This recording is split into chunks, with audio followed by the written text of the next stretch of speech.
A primeira teoria é a teoria da hostilidade ao bem jurídico. Teoria da hostilidade ao bem jurídico. Nelson Hungria. Para Nelson Hungria, teoria da hostilidade ao bem jurídico, há início de execução, ou seja, há ato executório, quando o bem jurídico passa a sofrer uma situação concreta e efetiva de perigo. Uma situação concreta e efetiva de perigo. Bem, segunda teoria, teoria objetivo formal, ou objetiva formal.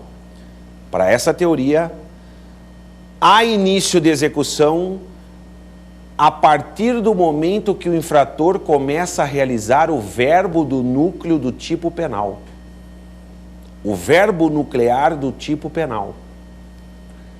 Para essa teoria objetivo formal ou objetiva formal, há início de execução quando o infrator começa a realizar o verbo do tipo penal incriminador.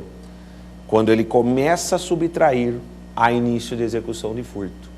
Quando ele começa a matar, há início de execução de homicídio. E uma terceira teoria é a teoria objetivo individual ou subjetiva. Teoria objetivo individual ou subjetiva. Para esta teoria, há início de execução quando, de acordo com o plano interno do autor, de acordo com a intenção do autor, de acordo com o plano interno do autor, é perfeitamente possível identificar que ele já está iniciando a execução do crime. De acordo com o plano interno do autor, é perfeitamente identificar que ele já está iniciando a execução do crime. É perfeitamente possível identificar que ele já está iniciando atos visando a consumação do delito.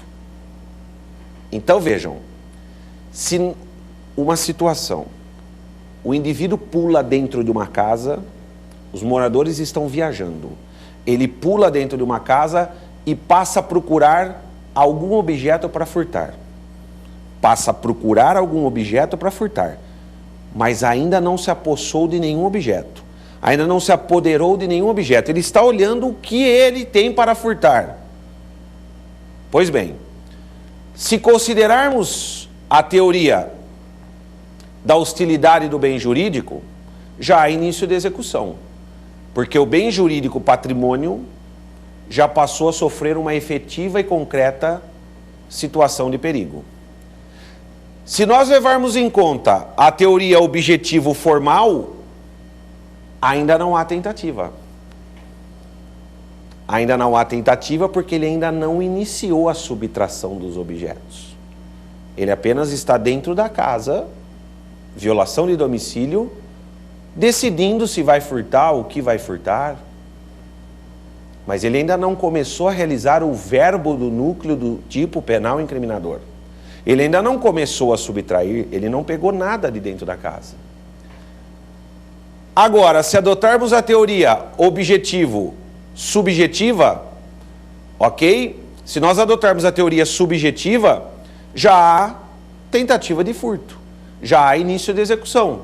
Por quê? De acordo com o plano interno do autor, de acordo com a intenção do autor, a entrada no imóvel é um ato que visa inequivocamente consumar o delito de furto.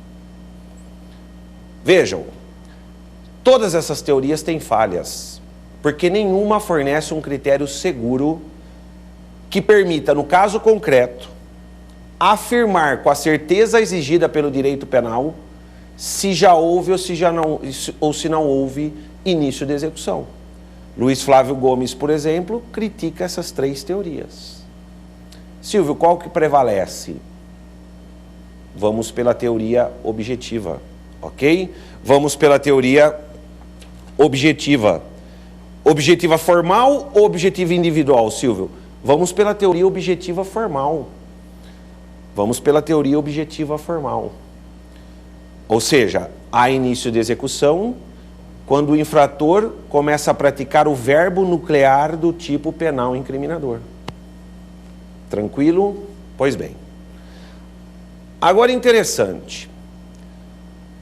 Fizemos a distinção entre atos preparatórios e atos executórios, ou melhor dizendo, não fizemos a distinção.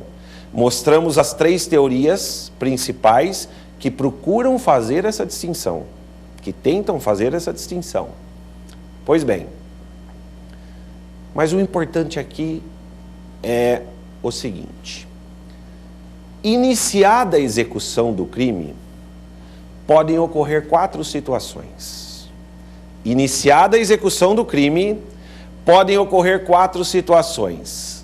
Primeira, a execução não se consuma por circunstâncias contrárias à vontade do agente.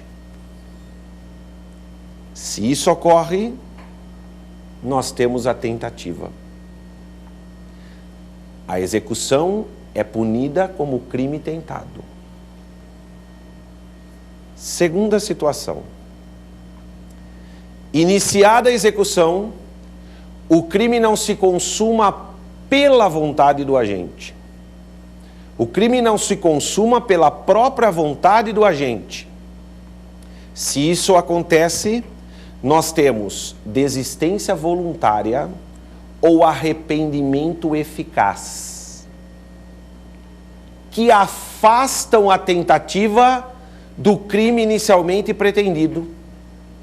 Ou seja, se houver desistência voluntária ou arrependimento eficaz, está afastada a tentativa do crime inicialmente pretendido.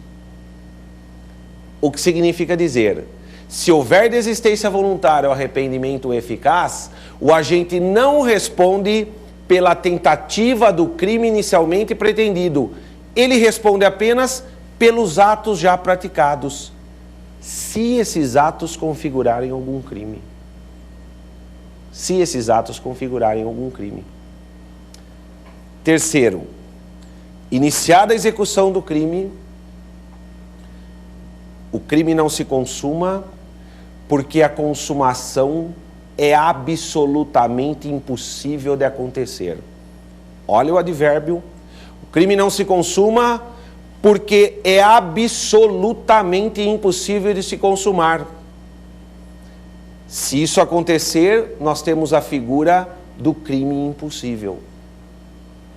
E, finalmente, se o crime se consumar, se o agente conseguir realizar o tipo penal por inteiro e alcançar o resultado previsto, há a figura da consumação.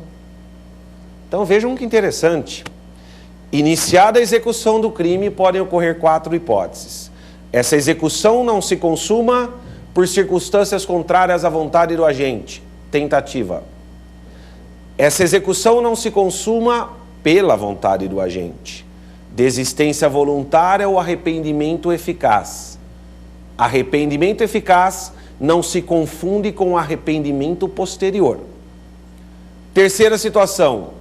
Iniciada a execução, ela não se consuma porque é absolutamente impossível a consumação.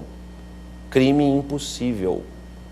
E quarta situação, iniciada a execução, o crime se consuma. Crime consumado. Crime consumado. Então vejam, essas são as etapas do crime. E nas nossas próximas aulas, nós vamos desenvolver detalhadamente cada uma dessas etapas do crime. Hoje nós já vamos pontuar essas diferenças, essas etapas. Mas vejam, nós temos que, nas próximas aulas, estudar a tentativa, diferenciando a da desistência voluntária e do arrependimento eficaz. Nós temos que estudar o crime impossível e nós temos que estudar o crime consumado, inclusive diferenciando o crime consumado do crime exaurido, que não se confundem, ok? Bom, uma observação.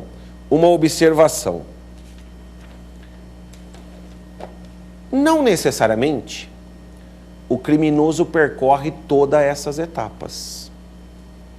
Não necessariamente o criminoso